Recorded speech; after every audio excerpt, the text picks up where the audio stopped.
Top 3 cuộc di cư vĩ đại của động vật. Các loài động vật di cư không chỉ là những sinh vật khéo léo vượt qua hành trình dài, mà còn là những biểu tượng tuyệt vời về sức mạnh bền bỉ, khả năng thích nghi và sự kết nối sâu sắc giữa thiên nhiên và đời sống. Từ chim nhàn Bắc Cực với hành trình xuyên suốt từ Bắc Cực đến Nam Cực, cho đến bướm monarch với chuyến di cư kỳ diệu qua các châu lục, hay châu chấu sa mạc, loài côn trùng mạnh mẽ tạo nên những cơn bão sống khổng lồ, mỗi cuộc di cư đều ẩn chứa những câu chuyện thú vị và thách thức. Chúng không chỉ chứng tỏ sự kiên cường trong thiên nhiên, mà còn là minh chứng cho sự cân bằng sinh thái tinh tế và mối liên hệ chặt chẽ giữa các loài và môi trường sống của chúng. 1. Chim nhàn Bắc Cực. Nhàn Bắc Cực, loài chim được mệnh danh là nhà du hành vĩ đại của tự nhiên, thực hiện hành trình di cư dài nhất trong thế giới động vật, từ Bắc Cực đến Nam Cực và ngược lại mỗi năm, với quãng đường lên đến 70.000 đến 80.000 km. Vào cuối mùa hè tại Bắc Cực, khi ngày ngắn dần và nguồn thức ăn cạn kiệt, chúng khởi hành về phía Nam, bay qua các đại dương rộng lớn. Trên hành trình, chúng dừng lại ở những khu vực giàu thức ăn như biển Watden, châu Âu, hoặc quần đảo Azores, Đại Tây Dương, để bổ sung năng lượng. Hành trình dài này đầy rẫy thử thách, từ thời tiết khắc nghiệt với những cơn bão lớn đến nguy cơ từ các loài săn mồi như cá lớn hay chim mòng biển. Đến Nam Cực, nhàn Bắc Cực tận hưởng mùa hè với ánh sáng mặt trời suốt 24 giờ và nguồn thức ăn dồi dào từ cá nhỏ và động vật phù du. Khi mùa Đông Nam Cực đến, chúng lại quay về Bắc Cực để tiếp tục chu kỳ sống. Trong suốt vòng đời khoảng 30 năm, nhàn Bắc Cực bay tổng quãng đường tương đương 3 lần đi đến mặt trăng và quay lại, một minh chứng cho sức mạnh bền bỉ, khả năng thích nghi phi thường và sự kết nối sinh thái kỳ diệu giữa hai cực của trái đất. 2. Bướm monarch. Cuộc di cư của bướm monarch, Danau Black Shipper, là một trong những hành trình kỳ diệu và ấn tượng nhất trong thế giới động vật. Hàng năm, vào mùa thu, hàng triệu con bướm monarch bắt đầu hành trình di cư dài hơn 4.800 km từ các khu vực phía Bắc của Bắc Mỹ, chủ yếu là Canada và Mỹ, đến những khu rừng ấm áp ở miền Trung Mexico để tránh mùa đông lạnh giá. Đặc biệt, bướm monarch có một ngoại hình nổi bật với cánh màu cam sáng, viền đen và các đốm đen nhỏ, không chỉ giúp chúng dễ dàng nhận diện mà còn đóng vai trò cảnh báo đối với các loài săn mồi. Đặc điểm này được phát triển nhờ việc ăn các loài cây chứa độc tố, giúp chúng trở thành món ăn không mong muốn đối với kẻ săn mồi. Bướm monarch có vòng đời kéo dài từ 10 ngày đến 9 tháng, tùy thuộc vào giai đoạn sinh trưởng.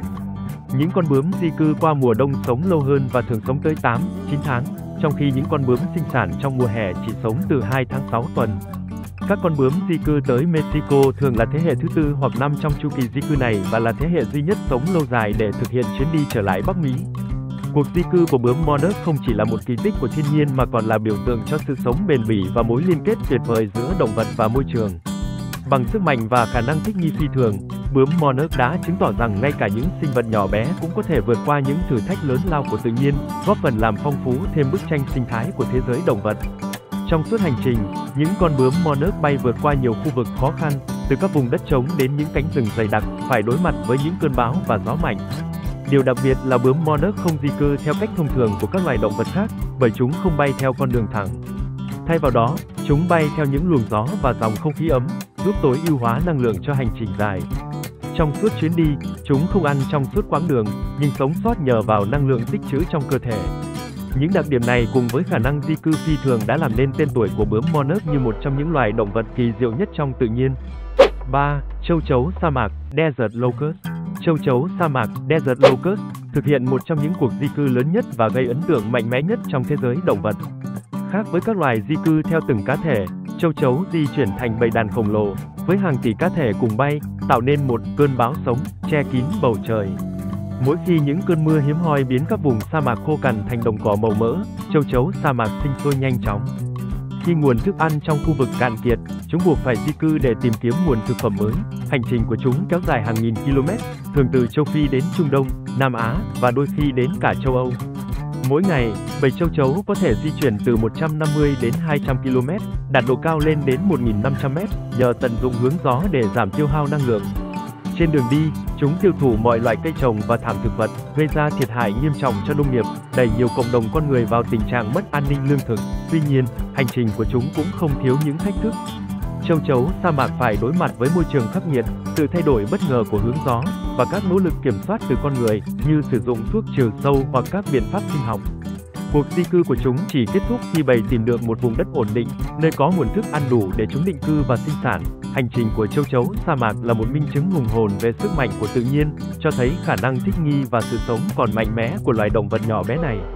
Tuy nhiên, Sự di cư ồ ạt của chúng cũng nhắc nhở chúng ta về những mối nguy tiềm tàng mà thiên nhiên có thể gây ra, đặc biệt khi sự cân bằng sinh thái bị tác động. Những cuộc di cư vĩ đại của động vật không chỉ là hành trình sinh tồn, mà còn là những bản anh hùng ca bất tận của tự nhiên. Trong mỗi bước đi, mỗi nhịp cánh, chúng kể lại câu chuyện về sức mạnh, sự kiên cường và khả năng thích nghi phi thường trước những thử thách khắc nghiệt. Chúng nhắc nhở con người về sự kết nối sâu sắc giữa tất cả các loài và môi trường sống chung trên trái đất. Khi chiêm ngưỡng những hành trình ấy, chúng ta không chỉ cảm nhận được sự kỳ diệu của tự nhiên, mà còn nhận ra trách nhiệm bảo vệ và gìn giữ vẻ đẹp ấy cho thế hệ mai sau. Cuộc sống là một cuộc hành trình, và trong hành trình của mình, loài người cũng có nhiều điều cần học từ những bước chân không mỏi của thiên nhiên.